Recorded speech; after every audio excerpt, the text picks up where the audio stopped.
Assalamualaikum warahmatullahi wabarakatuh. Salam sejahtera untuk kita semua. Perkenalkan, nama saya Tasya Nurrahma Laila S dengan NIM 211170086. Dalam kesempatan kali ini, saya akan mempresentasikan tentang perkembangan masa anak-anak dan remaja untuk memenuhi ujian tengah semester mata kuliah Psikologi Pendidikan dengan dosen pengampu Ibu Febrianti Yuli Satriani, SPDI MPD. Pertama-tama, saya akan menjelaskan perkembangan masa anak-anak dan remaja. Perkembangan masa remaja. Remaja adalah perubahan perkembangan antara masa anak-anak dan masa dewasa yang mengakibatkan perubahan fisik, kognitif, dan psikososial. Perubahan psikologis yang terjadi pada remaja meliputi intelektual, kehidupan emosi, dan kehidupan sosial. Untuk memahami bagaimana proses perkembangan pada anak berlangsung, serta mengetahui gambaran mengenai pola-pola perkembangan yang tepat dan mengapa ada variasi dalam perkembangan, maka orang tua, pengasuh, atau pendidik perlu memahami tentang anak secara pribadi dengan cara yang pertama, mengetahui apa yang diharapkan anak, yang kedua, dapat membimbing dan memberikan fasilitas pendukung dalam proses belajar secara tepat, yang ketiga, mengetahui pola normal perkembangan. Selain anak bertumbuh secara fisik, mereka juga akan berkembang. Beberapa ranah perkembangan anak dapat dilihat melalui perkembangan intelektual, perkembangan psikososial, dan juga perkembangan moral. Hal ini dapat dirangkum ke dalam tugas perkembangan yang harus dilalui oleh semua orang sesuai dengan kelompok usianya. Yang kedua, saya akan menjelaskan tentang tugas perkembangan masa kanak-kanak akhir dan anak sekolah 6-12 tahun dan tugas perkembangan masa remaja 12-21 tahun. Pertama, tugas perkembangan masa kanak-kanak akhir dan sekolah yaitu tugas yang pertama, belajar memperoleh keterampilan fisik untuk melakukan permainan. Yang kedua, belajar membentuk sikap yang sehat terhadap dirinya sendiri sebagai makhluk biologis. Yang ketiga, belajar bergaul dengan teman sebaya. Yang keempat, belajar memainkan peran sesuai dengan jenis kelaminnya. Yang kelima, belajar keterampilan dasar dalam membaca, menulis, dan berhitung. Yang keenam, belajar mengembangkan konsep-konsep sehari-hari. Yang ketujuh, mengembangkan kata hati. Yang kedelapan, belajar memperoleh kebebasan yang bersifat pribadi. Dan yang kesembilan, yang terakhir, mengembangkan sikap yang positif terhadap kelompok sosial. Selanjutnya, tugas perkembangan masa remaja 12-21 tahun. Yang pertama, mencapai hubungan yang lebih matang dengan teman sebaya. Yang kedua, mencapai peran sosial sebagai pria dan wanita. Yang ketiga, menerima keadaan fisik dan menggunakan secara efektif.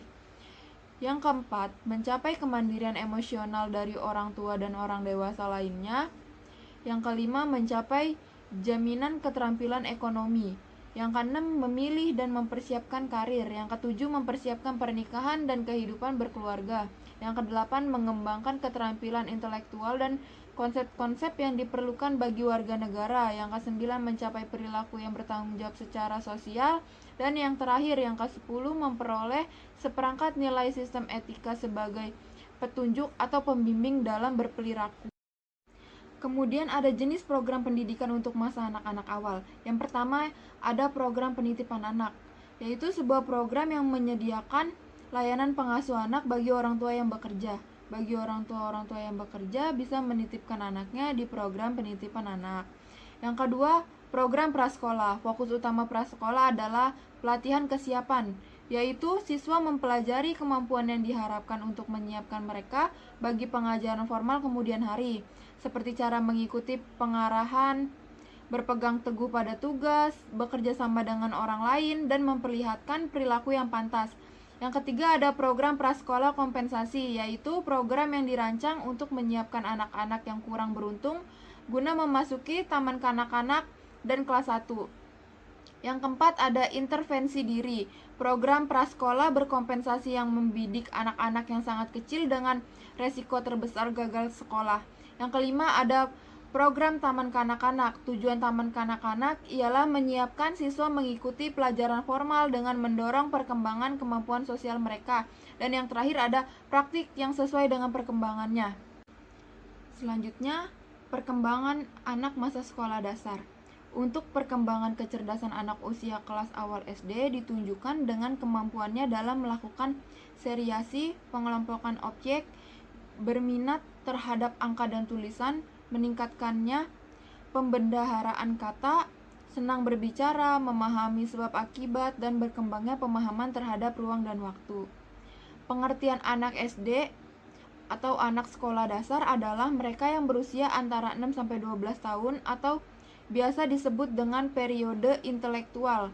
Pada umur 6-7 tahun, seorang anak dianggap sudah matang untuk memasuki sekolah. Periode sekolah dasar terdiri dari periode kelas rendah dan periode kelas tinggi. Pertama, pengertian pertumbuhan dan perkembangan. Yang kedua, prinsip-prinsip perkembangan. Yang ketiga, aspek-aspek perkembangan anak. Yang pertama dulu, pengertian pertumbuhan dan perkembangan. Perkembangan adalah bertambahnya struktur dan fungsi tubuh yang lebih kompleks dalam kemampuan gerak kasar, gerak halus, bicara, dan bahasa, serta sosialisasi dan kemandirian. Selain itu, perkembangan merupakan hasil interaksi kematangan susunan syaraf pusat dengan neuroskuler, kemampuan bicara, emosi, dan sosialisasi. Kesemua fungsi tersebut berperan penting dalam kehidupan manusia yang utuh. Yang kedua yaitu prinsip-prinsip perkembangan. Dalam perkembangan individu dikenal prinsip-prinsip perkembangan sebagai berikut. Yang pertama, perkembangan berlangsung seumur hidup dan meliputi semua aspek. Yang kedua, setiap anak memiliki kecepatan dan kualitas perkembangan yang berbeda. Yang ketiga, perkembangan secara relatif beraturan mengikuti pola-pola tertentu. Yang keempat, perkembangan berlangsung secara berangsur-angsur sedikit demi sedikit. Yang kelima, perkembangan berlangsung dari kemampuan yang bersifat umum menuju ke yang lebih khusus, mengikuti proses difermentasi dan integrasi. Yang keenam, secara normal perkembangan individu mengikuti seluruh fase, tetapi karena faktor khusus, fase tertentu dilewat secara cepat, sehingga nampak keluar seperti tidak melewati fase tersebut, sedangkan fase lainnya diikuti dengan sangat lambat sehingga nampak seperti tidak berkembang. Yang ketujuh, sampai batas-batas tertentu perkembangan sesuatu aspek dapat dipercepat atau diperlambat. Yang kedelapan, perkembangan aspek-aspek tertentu berjalan sejajar dan berkorelasi dengan aspek lainnya pada saat tertentu dan dalam bidang tertentu. Perkembangan pria berbeda dengan wanita. Yang terakhir, yang ketiga, aspek-aspek perkembangan anak. Perkembangan berkenan dengan keseluruhan kepribadian individu anak. Karena kepribadian individu membentuk atau kesatuan yang terintegrasi, secara umum dapat dibedakan beberapa aspek utama kepribadian individu anak, yaitu yang pertama aspek kognitif, yang kedua fisik motorik, yang ketiga emosional, yang keempat bahasa, yang kelima moral, dan yang keenam keagamaan. Yang terakhir saya akan menjelaskan tentang tugas perkembangan. Tugas perkembangan pada masa anak adalah yang pertama, belajar keterampilan fisik yang diperlukan dalam permainan. Yang kedua, perkembangan sikap yang menyeluruh terhadap diri sendiri sebagai individu yang sedang berkembang. Yang ketiga, belajar berkawan dengan teman sebaya. Yang keempat, belajar melakukan peranan sosial sebagai laki-laki dan wanita. Yang kelima, belajar menguasai keterampilan intelektual seperti membaca, menulis, dan berhitung. Perkembangan konsep-konsep yang diperlukan dalam kehidupan sehari-hari. Yang ketujuh, pengembangan moral nilai dan hati nurani. Yang kedelapan, memiliki kemerdekaan sosial.